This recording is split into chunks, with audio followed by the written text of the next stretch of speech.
fu mu toll nii alhamdulilah ñoo ngi sant bu baax ni ñu ko daan defee lañ koy defee buñ ci eggee aussi li ñu ci war a def ñu def mais jàpp naa ni parrainage moom mënut a bloqué. ma yàkkamti naa gis candidat wala parti boo xam ne dina wax ni réellement moom matalagul parce que actuellement ñëpp nee nañ matal nañ d'ailleurs ñi nga xam ne yaakaar nañ ci ñoom matal ñi ngi koy wax c'est comme ñii ñooy wax 3 millions déjà bu ñu dajalee ñi wax matal nañ ñëpp actuellement dinañ parce que 3 millions yi donc boo ko génnee ci fichier électoral yi boole kii wax naan 1 million la ak kii naan 500 000 la ak yooyu boo ko dindee essence yi nii di des ci parrainage lu bari te am na ñu bari donc déjà c'est pas très logique mais quand même bon on comprend parce que ku nekk yaa ngi demee ak confiance sànq dafa am lu mu tudd lu am solo mu dellu ci processus électoral bi parce que gis nañ ni ñu bari ñu ngi poser la question sur la légitimité de la DGE légitimité wu Sénat ak fi ñu jëm parrainage yi ak fi mu toll situation bi nga xam ne moo xew ci tiraillement entre la candidature de Ousmane Sonko ak wala sa non acceptation de sa candidature naka ngeen ko gisee est-ce que réellement PRP pur am nañ confiance ci ñi nga xam ne ñoom ñooy organiser élection yi parce que bu ma déggee ni ngeen waxee dafa mel ni yéen pare wóolu ñi ngeen ko seqal. non mais loolu c'est une lapalissade comme on dit mais aucune once de confiance non mais yow mais nga ñëw pour nekki nit ñëw fandeloo la nga ñëw pour añ xiif ko bëgg a dee mu fandeloo la ñoronal mu lay xaw a kii bi mu lay wan akara de loin doo mu ne la non mais avant de dormir quand même dinaa la jox nga reer mais loolu ku ko gëm da ngay nax sa bopp non et puis bu ñu fàtte ni le président de la République Macky bu ñu falu parmi ses premières intentions déclaration d'intention dafa ne je vais réduire l'opposition à sa plus simple expression gars yi ne non kii il est né après les indépendances il est mature et cetera du demee noonu ñu ne prix dépp mu indiwaat CREI pare aussi mu xool 25 xool ko xam ne leer na ko ni kii day doon candidat dina ko sonal mu jël ko écarté ko yemuñu fa mu ñëw si Khalifa Ababacar Sall xooloo xamee procédure boo xam ne yàggoon na fi parce que moom moo nekkoon premier ministre et puis la loi bu indiqué d'avance bi c'était lui en réalité donc il a laissé passer IGE ñëw qui donne des recommandations ñu jël loolu daf ko exigence dem jàpp ko yóbbu ko bon après les trucs de caisse d'avance il est responsable moom moo xam avec ses chargés de com mais ñu jaar si juste encore pour écarter le président Khalifa Ababacar Sall d'ailleurs sax cette CEDEAO après dañu ko wax pour Sénégal jox ko nampaay alors yam aussi mu indi code électoral en 2018 je crois que c'était le 19 avril bu muy ne code électoral bi mu changé code électoral bi indi la loi sur la parité c'est-à-dire que bu mu paree justice ba pare mu leer ko ni am na ñoo xam ne mënoo leen defal dara parce que ils sont blancs comme neige mënoo leen takkal dara et cetera mu ne non bon d'accord mu indi parrainage alors bu mu indee parrainage en 2018 yem aussi 1 mois après je pense non 2 mois après gars yi di jooy parrainage bi vote sans débat loon d'ailleurs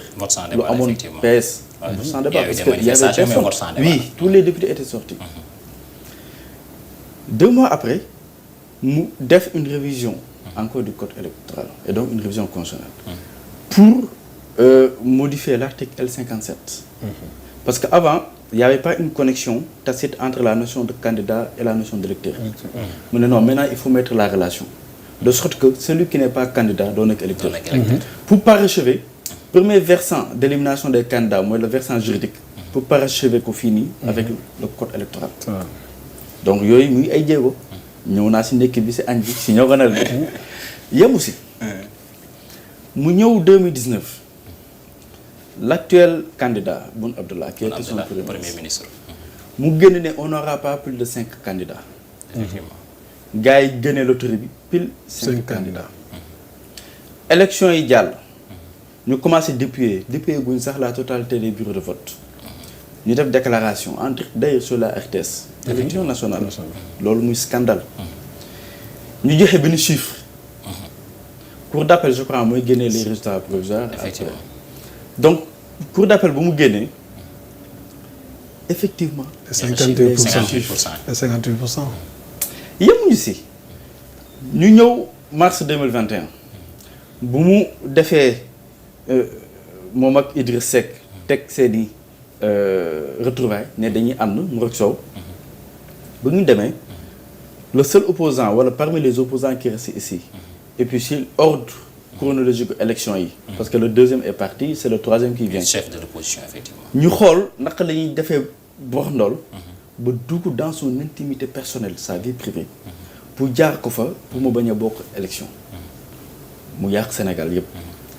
ñu ñëw ba élection locale ñu foog ni sax passé na ñu teg benn mécanisme pour di jënd ay mandataires au niveau des départements et des communes jënd leen ba pare recevoir leen palais avec tous les honneurs de la République yamuñu si ñu écarter des listes départementales de la coalition Yewwi Askan Wi ñuy xuus ñëw ba législative pour la première fois ñu gis élection boo xam ne on a scindé 2 listes titulaires et suppléants yamuñu si ñu dem sax ba approuver liste boo xam ne du am photo tête de liste bi pour que sur le plan de la communication mu bañ a passer mais ils oublient que les Sénégalais sont très intelligents donc mënoo def yooyu yëpp ñoom si seen bopp ñooy toog di naan kii du bokk élection parce que su bokkee daf ñuy gagné kii ak kii du bokk parce que su bokkee kii su nga écarté après kii ak kii mën na si profité kenn du bokk donc ñu gis ni ñu ñuy wan des preuves qui sont là donc su nekkee kooku on lui dit malgré tout ça Sénégalais jéggal nañ la ko parce que bëgg nañ nga am une sortie honorable mais yaa xayti li nga doon kaas en 2009 10 11 Abdou Diouf defoon ko accepté woon ko président Abdoulaye Wade yow nga kaas ko ba président Abdoulaye Wade accepté la ko mooy que élection yi nga bàyyi benn organe boo xam ne libre na mu organiser ko nga bañ ne du ma ko def mais yooyu su amee ñun mën nañu wóolu processus électoral bi d'autant plus que saa yi wax na ko sànq le conseil constitutionnel même si sax avec beaucoup d'utopie suñu jàppee il y a la séparation des pouvoirs avec beaucoup d'utopie amu fi mais suñu jàppee sur le principe moo fi nekk mais le pouvoir judiciaire mooy le conseil constitutionnel mais ñoo ngi ci dernier maillon chaîne si faible la nekk donc tout le processus de l'élection mais c'est l'exécutif ñoom ñoo koy gérer maintenant si exécutif fa laay daanale ma fa bàyyi sax yeneen exemple mais exemple bu gën a patent moo ngi fi l'exécutif qui gère les élections le ministre de l'Intérieur mooy chefu Benno Bokk Yaakaar dans la zone est donc il a intérêt à ce que mu gagne base kooku la ñu dénk pour mu organiser les élections yemuñu si pour la première fois on voit une décision boo xam ne ça ne rend pas substantif le processus mais le tribunal de Ziguinchor joxe normalement ça devrait être exécuté en attendant sax ñu xool les retours en attendant normalement noonu la war a demee DGE taxaw ni maa bañ du ma ko joxe mais xoolal tous les experts du droit nee nañ lii c'est impossible yemuñu fi Sénat joxe def ñu ci pour man sax Sénat dañoo desi am courage parce que Sénat sax amoon nañu pouvoir de substitution ils ne l'ont pas fait donc Sénat joxe aussi recommandation mais ils ont refusé pour wax la ni ñun mënuñu radier ñu jëlee fa ñi fa nekk mais sans vergogne ñëw génne leen foofu teg fa ñeneen mais attends mais man ñooñu mënuma wóolu ce processus là mënuma leen wóolu mais ñun tout ce qu'on peut faire mooy ce qui est à notre responsabilité nous du parti mooy on a mis en place un magnifique processus de parrainage boo xam ne dañ ko tàmbali depuis des mois parce que man mii qui parle j'ai à peu près fait le tour du Sénégal ak la jeunesse bu mu ko doon def dañ doon politique mais parallèlement non seulement dañ doon xool lan mooy jafe-jafe askan wi pour reverser ko à nos cadres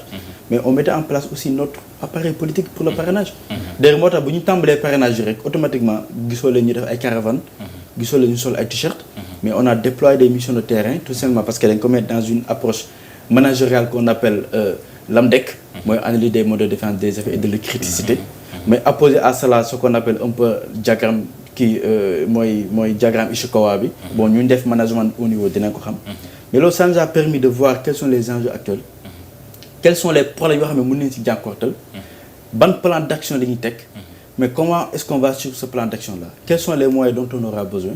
mais dañ ko def rek après on a conclu que on va envoyer des missions de parrainage ñu def ko on a mis en place notre logiciel de parrainage on a travaillé avec des experts en intelligence artificielle en data analyst en analyse de données